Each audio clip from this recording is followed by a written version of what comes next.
Yes, James Fritz, 271 Crutcher Road, Port Townsend, Washington. I also would like to congratulate John Austin on winning. The voters have certainly spoken. The next 2 years are going to be very difficult, extremely difficult financially, and we're all going to have to work together and to keep things together. What we're witnessing is just the opening of a financial disaster. The next 2 years are going to be a real nightmare.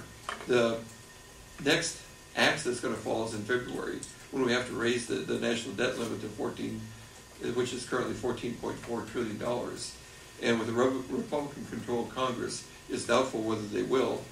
And if they do, they're going to demand massive budget cuts, which will throw us into another level down as far as the depression.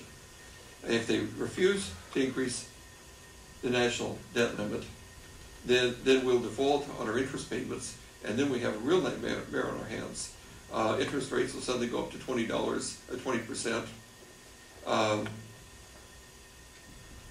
Hundreds of trillions of dollars worth of derivatives will suddenly, the holders will demand payment, and there isn't enough money in the world to pay hundreds of trillions of dollars worth of derivatives.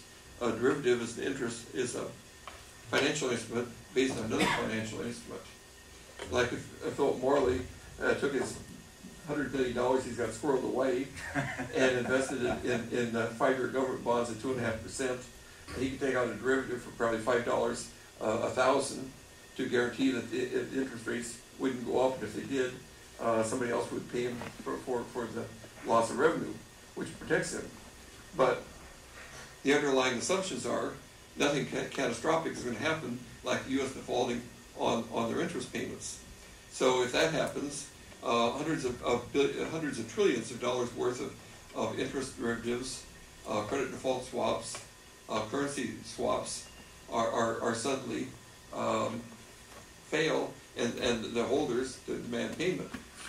So it's a nightmare in all nightmares. We get $350 billion worth of oil, crude oil, to make the economy going.